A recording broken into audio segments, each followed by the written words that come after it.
l'utilisation efficace des images et des icônes dans les cours de formation PowerPoint. Alors avant de commencer, n'hésite pas à t'abonner à ma chaîne, à cliquer sur la petite cloche bleue pour être averti quand je sors de nouvelles vidéos et sache que tu peux télécharger mon livre Devenir formateur en ligne. Le lien est dans la description de la vidéo. Donc comment utiliser efficacement des images et des icônes dans une formation? Parce que il suffit pas d'intégrer une image avec du texte et de la commenter. Donc ça peut se faire, mais il y a une manière beaucoup plus pédagogique d'utiliser une image ou un icône. Quand je dis icône, ça va être par exemple un petit dessin qui va donc sous-entendre ce que le sujet du slide évoque, d'accord?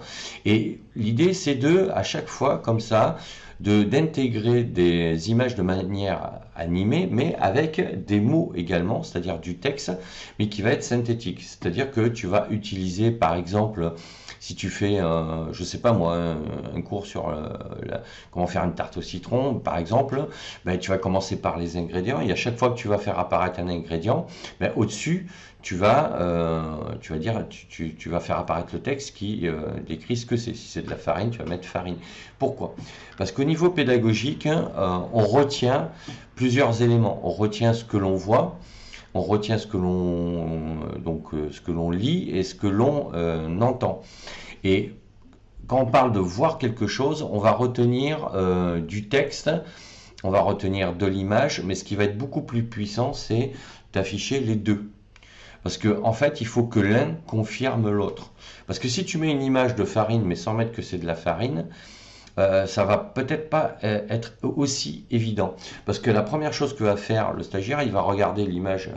Tu vas mettre une image avec un petit tas de farine, je suppose. Et là, le stagiaire, il va essayer de voir si ça représente bien de la farine, même si en commentaire, tu es en train de le dire. Alors que si tu l'affiches, pour lui, ça va être confirmé, il va passer à autre chose. Et si entre-temps, tu as affiché d'autres images, il ne va pas perdre le fil de ton cours et du contenu de ton cours. Et ça, c'est très important.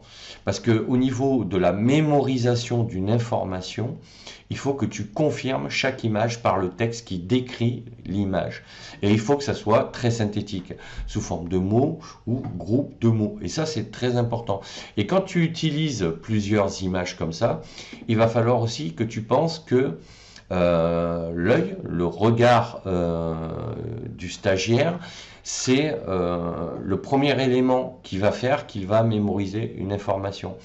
Et il faut que tes images soient organisées de manière intelligible. C'est-à-dire qu'il vaut mieux que si par exemple tu as 6 images à présenter, il vaut mieux que tu en présentes que 3 sur une diapositive, que tu passes à une autre diapositive et que tu utilises les 3 autres images plutôt que de saturer l'image la diapositive avec 6 images. Parce qu'on sait qu'on retient facilement entre 5 et 7 informations par étape. Et si tu satures trop vite un slide avec des images, ton apprenant, au bout d'un moment, il va décrocher. Donc ce qu'il faut, c'est que justement, en mettant juste 3 images, par exemple, il va attendre la suite. Et quand tu vas passer sur le second slide, là, tu vas mettre les 3 autres images complémentaires. Et à partir de là, tu ne vas pas saturer son cerveau et tu vas garder son attention. Alors que je te parle d'images, mais ça peut être des icônes, hein, des petits dessins, des schémas. Après, l'autre conseil concernant le look and feel, c'est-à-dire le design.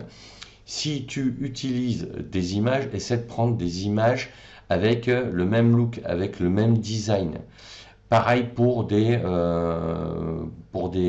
icônes. Si tu utilises par exemple des icônes noires, donc sur fond transparent bien évidemment, ben, utilise que des icônes dans le même style, d'accord? Comme ça, tu vas renforcer la mémorisation. Et d'ailleurs, ce que je conseille, ça j'en ai parlé dans d'autres vidéos, c'est quand on est formateur en ligne, il faut se créer sa banque d'images et sa banque d'icônes en choisissant un design et rester sur ce design. C'est un peu comme ton branding, ton personal branding, c'est-à-dire que quand tu vas créer ton blog, tu vas créer ta chaîne YouTube, tu vas utiliser des couleurs, pour pour le fond, pour l'entête, pour aussi la police. Et il faut que tu gardes toujours les mêmes couleurs pour habituer ceux qui te suivent à repérer ton design et ton look. Ça, c'est très important. Ben, pour les cours de formation, c'est la même chose. Tu vas utiliser un design donc et un lettrage, pareil, hein, tu vas utiliser une police avec une couleur qui sera toujours identique. Alors évidemment, tu t'interdis pas d'utiliser différentes couleurs pour, au niveau pédagogique, faire ressortir certains éléments. Mais ça, je ferai une vidéo sur comment on utilise les différentes couleurs en pédagogie dans une formation. Mais là, aujourd'hui, voilà, je voulais parler surtout comment utiliser pédagogiquement des images, des icônes et comment les afficher et comment garder le même look and feel pour être certain que le stagiaire s'habitue et mémorise plus facilement tes cours. Donc n'hésite pas à me dire ce que tu en penses en commentaire, à mettre un pouce bleu vers le haut et comme je te l'ai dit au tout début, n'hésite pas à t'abonner à la chaîne et à télécharger mon livre Devenir formateur en ligne. Tu as le lien dans la description de la vidéo. Je te dis à bientôt. Ciao.